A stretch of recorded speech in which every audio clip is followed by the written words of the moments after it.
Seu aspecto era monstruoso. O corpo era formado por serpentes, fragmentos e partes humanas. Suas extremidades eram formadas unicamente por sangue.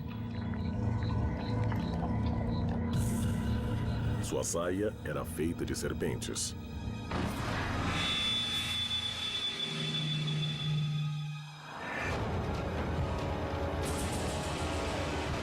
Para o Ocidente, era um monstro terrível. Para os astecas, era Tonantzin, sua mãe.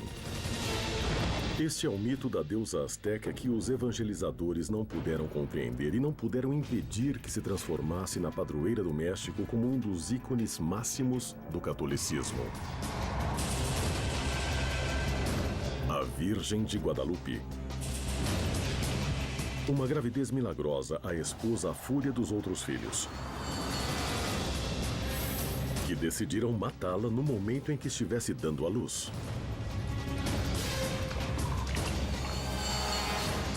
Ela, a Mãe Suprema, a deusa da terra, aguardava seu trágico final. Seu aspecto monstruoso não a salvaria da ira de sua família.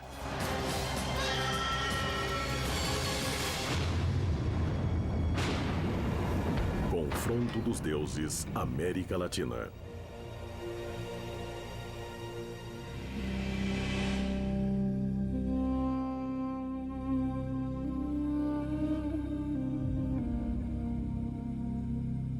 Ela media 2,5 vezes o tamanho de um ser humano e parecia realmente como uma força potente da vida, da morte, da criação, da destruição. Ou seja, eu não poderia dar outras características, porque isso a representa.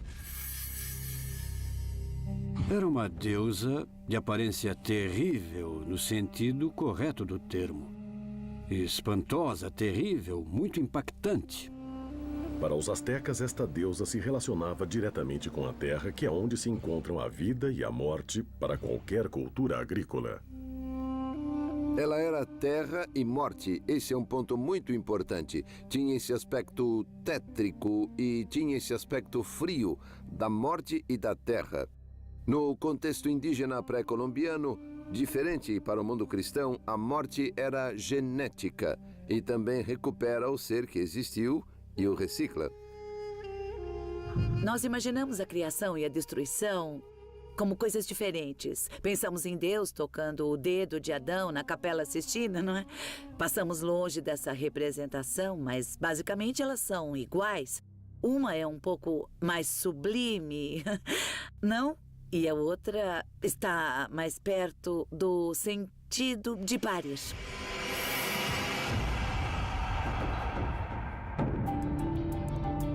Mas seu aspecto não foi sempre monstruoso como o que passou à posteridade. Como todos os deuses astecas antes da criação do mundo, ela morou na mítica cidade de Teotihuacan. Ali, cada deus cumpria uma tarefa específica. Ela havia sido a deusa selecionada para criar vida, para encher o céu de astros.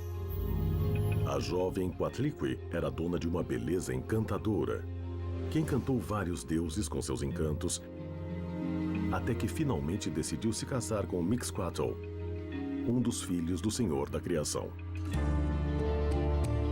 O jovem casal estava predestinado a um lugar preponderante na criação do mundo mesoamericano. Em pouco tempo, o casal levava uma vida sobre-humana. Seus 400 filhos são as estrelas, os seres celestes que ela pariu. Se utiliza o número 400 para representar muitas coisas. É um termo que significa uma grande quantidade. Como qualquer mãe humana, Coatlicue começou a se sacrificar pelos filhos. O que ela ignora é que eles serão sua própria perdição.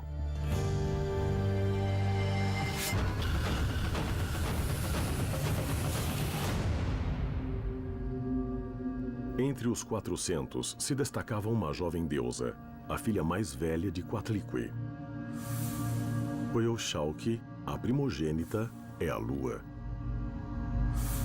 Os filhos que começaram a nascer depois foram ocupando seu lugar no firmamento, convertendo-se em estrelas. Coyolxauhqui, ela era uma deusa ricamente trajada, usava correntes e braceletes.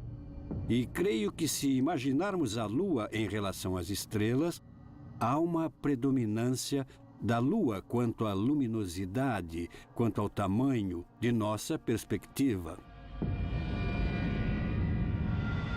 Coyolxauhqui era a filha mais poderosa de Coatlicue e Mixcoatl. Seu caráter a colocou imediatamente como líder entre todos os seus irmãos.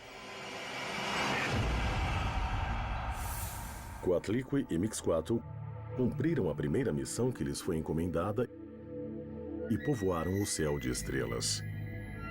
Estavam felizes. Era a hora de a deusa-mãe e seu esposo descasarem em Teotihuacan, a cidade dos deuses astecas. Essa cidade, situada a poucos quilômetros de Tenochtitlan, a capital do império, segundo as lendas astecas, havia sido antigamente a residência de seus próprios deuses.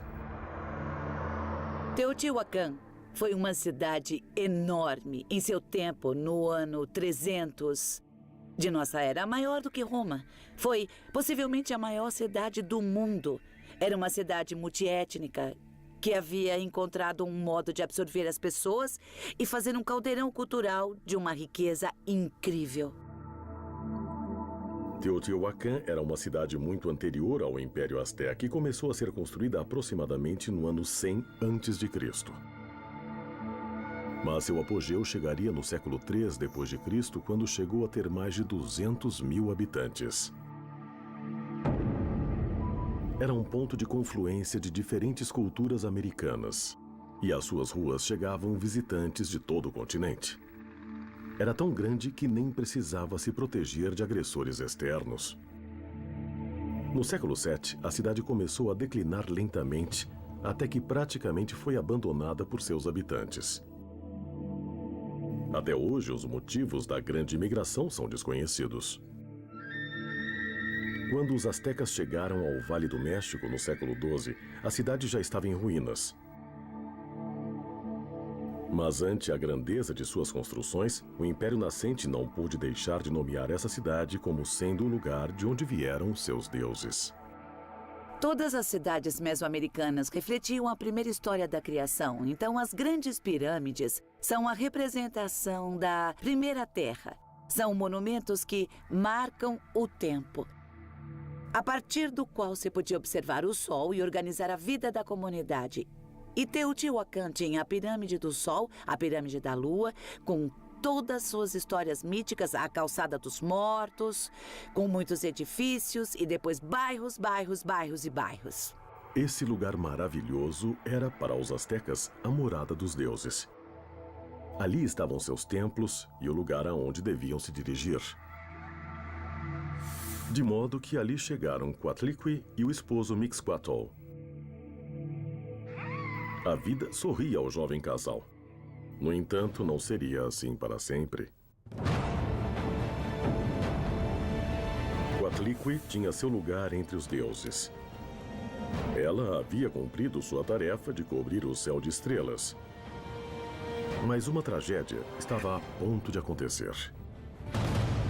Coatlicue começou a suspeitar do esposo e começou a segui-lo às escondidas. Nesse momento, descobriu que ele a enganava com outra mulher. A vida da deusa e de toda sua família estava a ponto de mudar para sempre.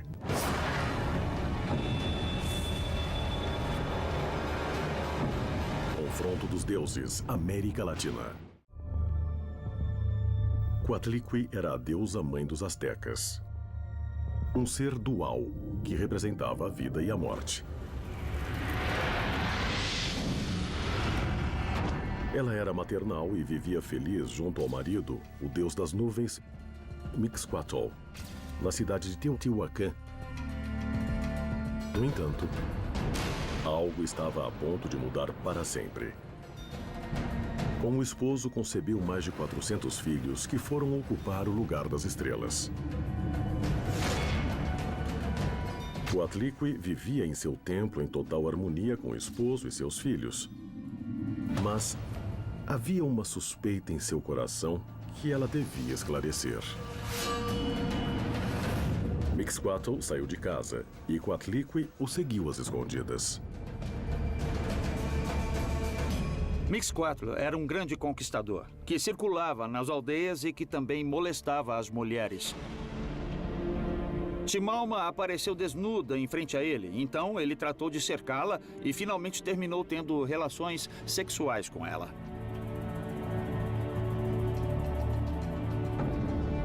Nesse momento, descobre-se a verdade. A deusa-mãe não pôde crer no que estava vendo. Nesse momento, aproveitaram para tirar de Mixcoatl o seu ponto sagrado, que era a sua energia, a sua força, e conseguiram matá-lo. Em um ataque de fúria, Coatlicue se atira sobre o casal de amantes.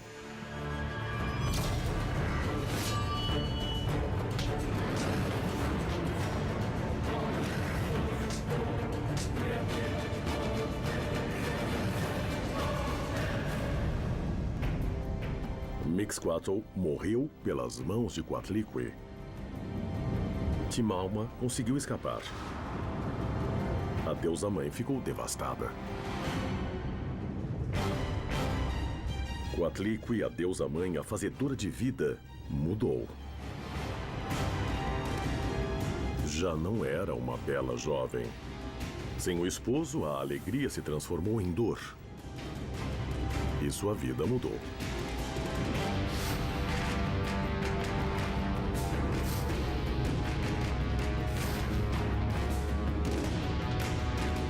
Agora ela só se dedicava ao seu templo.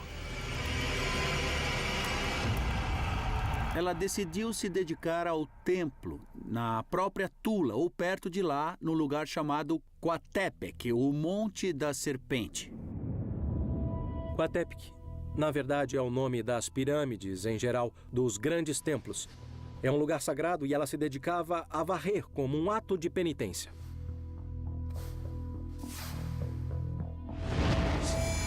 A dor e a solidão a transformaram em uma velha de traços praticamente diabólicos e hábitos obscuros. O homem sempre cria os deuses com atributos humanos. O deus é concebido como alguém humano, com amores, com ódios, com desejos de vingança, com necessidade de adoração. Então, assim devemos ver os deuses mesoamericanos. A deusa-mãe permanecia dentro de seu santuário dia após dia, tentando esquecer sua dor. Ela se escondia enquanto sua sede de vingança crescia e começava a exigir sangue humano.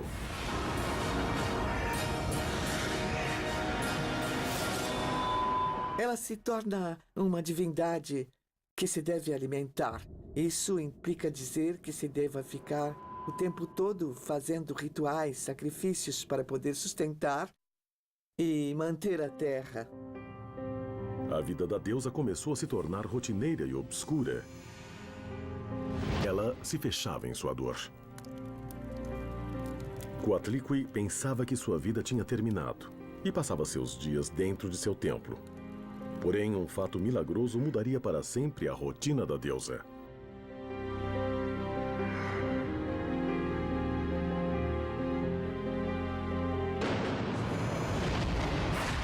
Certa manhã, Coatlicue estava em seu templo, varrendo o chão. Na Mesoamérica, limpar os templos era uma forma de adorar os deuses. Então ela era uma espécie de sacerdotisa e, como estava a serviço dos deuses, devia guardar o celibato. Ela varria para limpar o templo e, metaforicamente, afastar o pecado, que era o lixo, que era o pó. Varrendo, tirava o pecado. Foi quando um colibri entrou por uma janela e deixou no chão uma bela bola de plumas turquesa. E ali ela viu as plumas, o emblema do céu pelos pássaros. A deusa, surpresa, tomou a oferenda agradecida e a guardou consigo. Era o céu se manifestando de alguma maneira, uma coisa celeste, e era terrestre. Então, aí se juntaram céu e terra. Quando terminou de varrer, quis rever as plumas, procurou por elas e não achou, e nesse momento percebeu que estava grávida novamente. O que ela guardou não foram plumas, foi uma espécie de sêmen divino. Surpreendentemente, a deusa azteca concebeu seu filho da mesma maneira que se deu com outra mulher. Mais de 1000 anos antes, e a milhares de quilômetros de distância. Foi uma concepção extraordinária, como sempre se associa com as deusas mães, inclusive a Virgem Maria e a concepção de Jesus Cristo. Sem imaginar as consequências, Coatlicue reuniu seus filhos.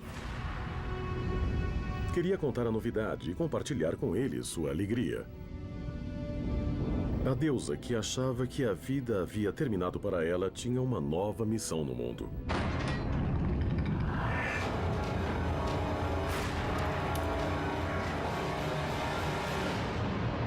Em seu seio levava um novo Deus, a quem caberiam certamente grandes proezas. Mas Coatlicue não imaginava a reação dos filhos. Como já era uma matrona respeitável, quando os filhos souberam, ficaram furiosos.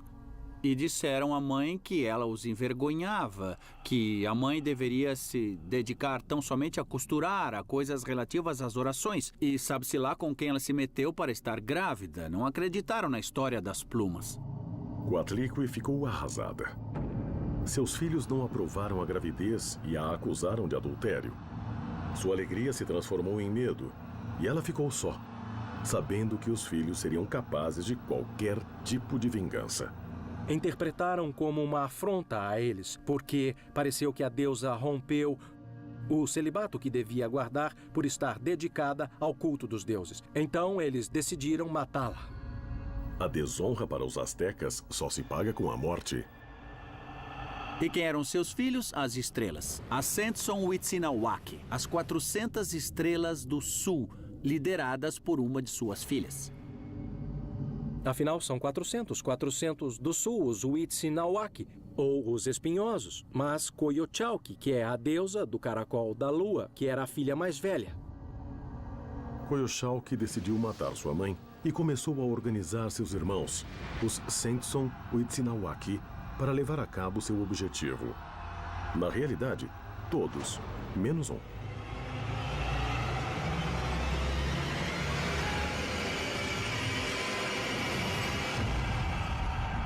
Como nunca falta um fofoqueiro, um dos irmãos, uma das estrelas, decidiu avisar a mãe. Ele foi ao cume do Coatepec, o Monte da Serpente, e disse: "Mãe, meus irmãos planejam matá-la." E a mãe se angustiou e sofreu muito. Coatlicue pensou estar sozinha. Mas nesse momento ocorreu um segundo milagre. De dentro do seu ventre chegou a consolação que ela não encontrava no mundo. Seu filho, não nascido, falou com ela. Coatlicue, a deusa mais conhecida, era famosa justamente por ser mãe de Huitzilopochtli, o deus patrono dos mexicas. Enquanto a feroz Coyolxauhqui preparava o ataque à sua mãe, Huitzilopochtli crescia e planejava a defesa. Além da irmã mais velha, ele teria de enfrentar 400 Huitznaua.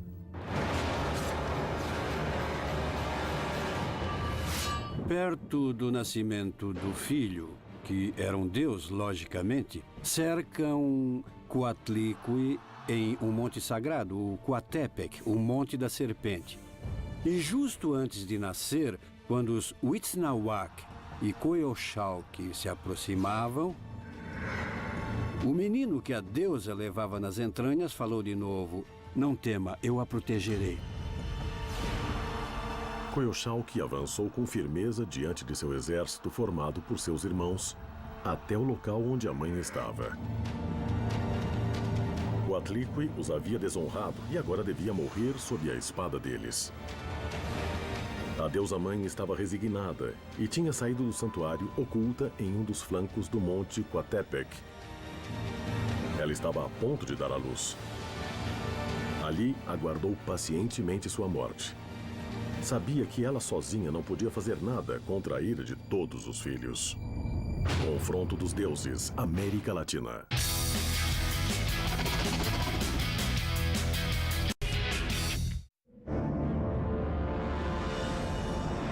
Coatlicue era a deusa mãe da mitologia asteca. Ela teve uma vida terrível, cheia de mortes e traições. Estava a ponto de passar pelo pior momento de sua existência. Ela se encontrava em um flanco do Monte Coatepec e acabava de dar à luz seu último filho, Huitzilopochtli, o deus da guerra dos astecas. Sua gravidez milagrosa, sem relação com o homem, foi uma sentença de morte assinada por Coyolxauhqui, sua filha mais velha. Huitzilopochtli nasceu como grande guerreiro, preparado e vestido para a guerra. Coatlicue estava para testemunhar o pior massacre da mitologia mesoamericana. E Huitzilopochtli atacou seus irmãos como guerreiro valoroso.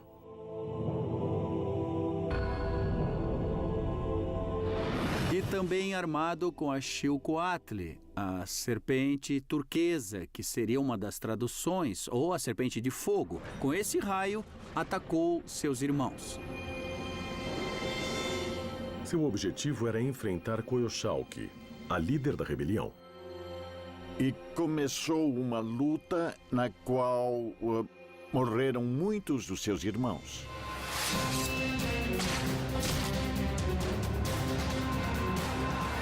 Os 400 irmãos foram recebidos por Huitzilopochtli e a maioria foi massacrada pelo deus. Huitzilopochtli avançava, lutando ferozmente contra seus irmãos. Ele os matava e esquartejava. Os outros olhavam desorientados, mas isso não deteve Huitzilopochtli. Sua sede de sangue começava a dominá-lo.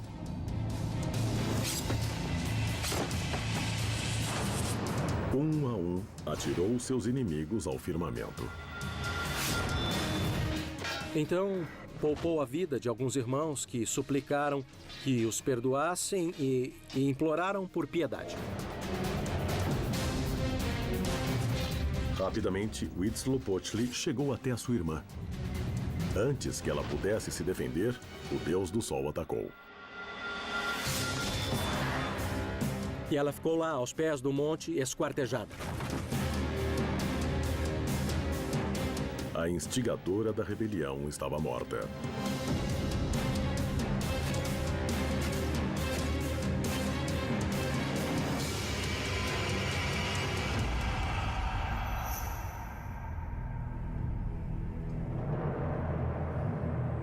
Depois da batalha, o deus da guerra tomou sua mãe e juntos voltaram ao santuário da Casa Negra. Acabava de nascer o deus mais implacável da Mesoamérica, que os conquistadores espanhóis, séculos depois, associariam ao demônio.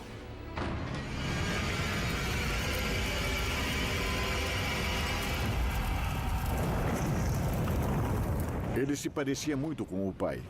Caloroso, luminoso, masculino, mas também com características da mãe, com o poder de distribuir personagens diferentes sobre a Terra.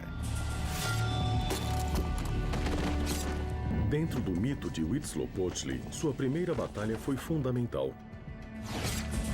E como havia salvado sua mãe. Mas há outra explicação para essa feroz batalha.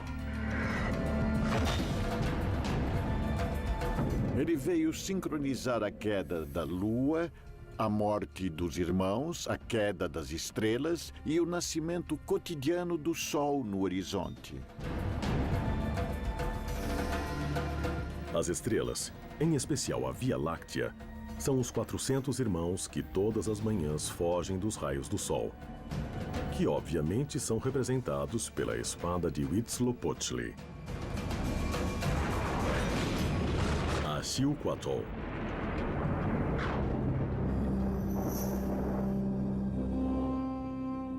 Coatlicue deu à luz um ser fundamental dentro da cosmovisão asteca. E, sem querer, deu ordem ao mundo. Coatlicue escapou, mas sua filha foi sacrificada. Aqui a mensagem que nos é dada é que a ordem cósmica, o cosmo ordenado, é masculino. E para poder ordenar o cosmos, deve-se sacrificar, esquartejar e destruir as mulheres. Mas, por outro lado, o cosmos está feito da matéria das mulheres. A Terra está feita do corpo de Coatlicue e, de certa forma, Huitzilopochtli, ou o seu poder, nasceu da derrota de sua irmã Coyolxauhqui. A dualidade da vida e da morte, parte fundamental da cosmovisão asteca, está presente com muita força neste relato. Até hoje, a vida e a morte estão intimamente relacionadas na cultura asteca. Há um conhecimento da natureza e uma tentativa de gerenciar a força brutal que ela tem. Eles não se sentem vítimas de nada. Sabem que vivem em um universo que pode morrer a qualquer hora, porque o céu pode cair sobre a Terra e acabar com o tempo. Coatlicue é justamente quem dá a vida cada vez que há uma nova criação.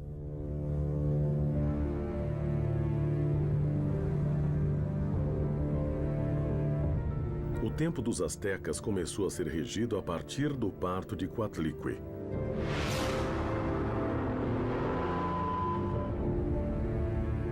Essa batalha não aconteceu toda de uma vez. Ela se recriava todas as madrugadas e se regenerava.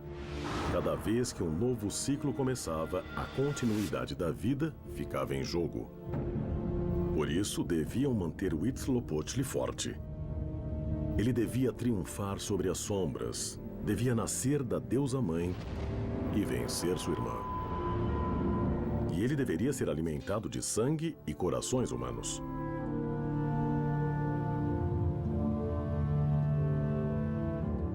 Cada batalha a alimentava. Cada vez que se oferecia um sacrifício a Coatlicue, uma vida, ela a devorava. Por isso estava cheia de caveiras e corações e mãos, porque ela os recebia como uma oferenda para que a vida continue. Mas ela mesma que os recebe é a morte. Coatlicue tornou a voltar para seu templo.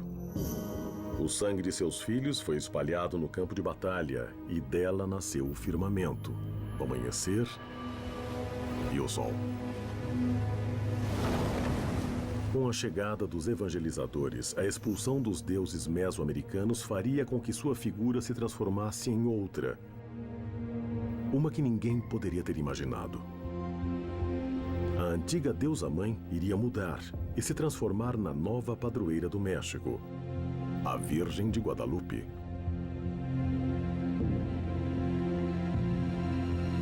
Confronto dos Deuses, América Latina.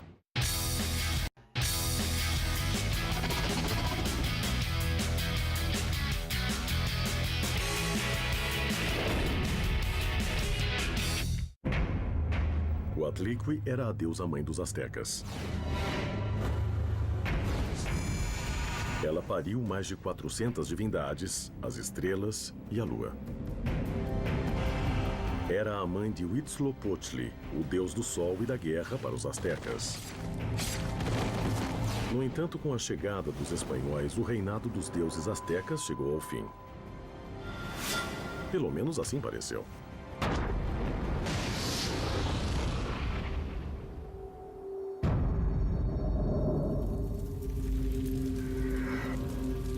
Essa deusa também era chamada Tonantzin, nossa mãezinha, que será um nome que os indígenas também vão dar à Virgem de Guadalupe. E aqui se dá uma substituição. Como ela era a mãe do deus indígena e como a Virgem é a mãe do deus cristão, houve uma espécie de convergência. Não sei se foi mesmo algo milagroso ou se foi meio construído, mas o fato é que uma deusa, a Virgem, vai destronar a outra deusa, Coatlicue.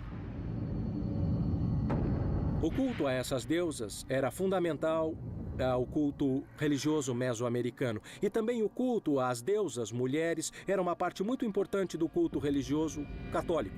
A Virgem Maria, principalmente a partir do século XIII, começou a ser muito popular na religião católica. Digamos que ao longo da expansão do cristianismo, a figura da Virgem Maria, da deusa mãe católica, foi sendo associada a diversas figuras de deusas mães que foi encontrando no mundo, e houve algo parecido no México. Pouco após a chegada dos espanhóis, uma nova mãe se instalou no panteão dos deuses. A nova figura, progenitora do deus dos ocidentais, chegou sob a evocação de Guadalupe.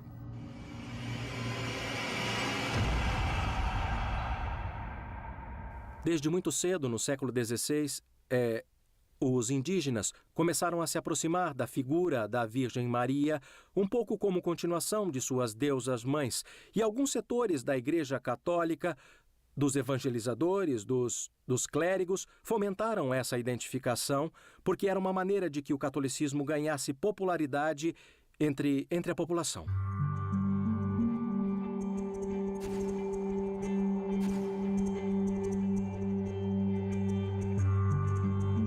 A nova figura rapidamente se transformou na padroeira de todo o México, e a devoção dos fiéis se expandiu rapidamente pelo território. Mas os evangelizadores não suspeitavam que atrás de sua nova figura, a antiga deusa continuava vigente. Coatlicue tinha todo o horror da morte, mas também tinha todo o corpo florido de quando as estações mudam. A representação de hoje de Guadalupe tem as mesmas forças porque suas roupas vermelhas ou rosas estão cheias de flores e seu manto azul está cheio de estrelas, e a figura volta a ter as duas partes. Da mesma forma que a nova imagem trazida pelos conquistadores europeus, ela deu à luz um Deus sem nenhum contato com um homem. As duas mulheres são mães, protetoras e veneradas por seus povos. No entanto, há muitos outros pontos em comum. O culto à Virgem de Guadalupe era um culto em que participavam tanto indígenas quanto espanhóis, e era um dos poucos pontos de convergência entre os diversos setores da população novo-hispânica. A partir daí, ela se converteu na padroeira da Nova Espanha e um pouco no símbolo da integração religiosa entre indígenas e espanhóis.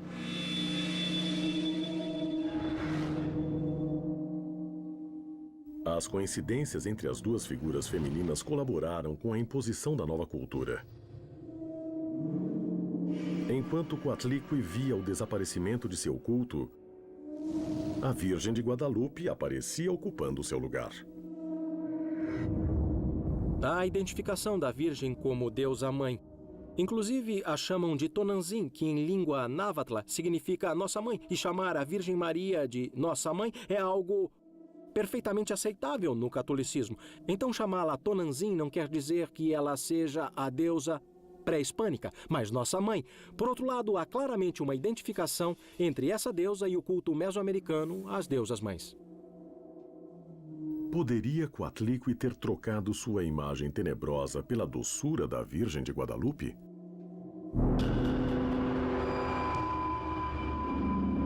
A Virgem de Guadalupe é uma mãe calorosa, terna, certo? Que remete à bondade e à vida.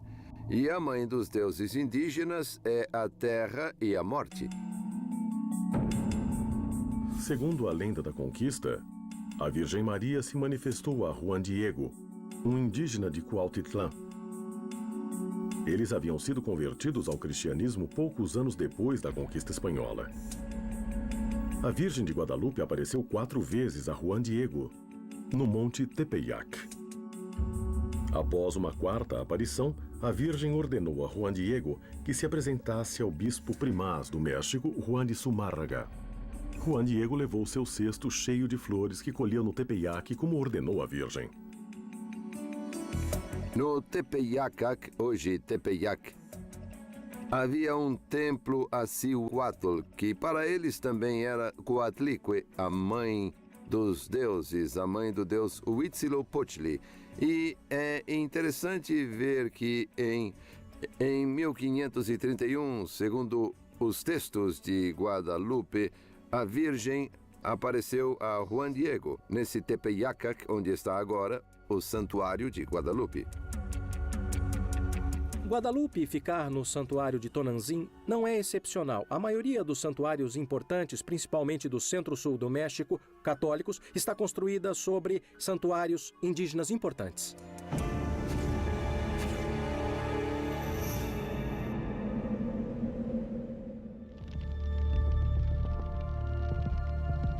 De alguma maneira, Coatlicue, ou Tonantzin, como a chamam os astecas, que significa mãe, continua no lugar que foi seu desde o princípio dos tempos. O de Senhora da Vida e da Morte.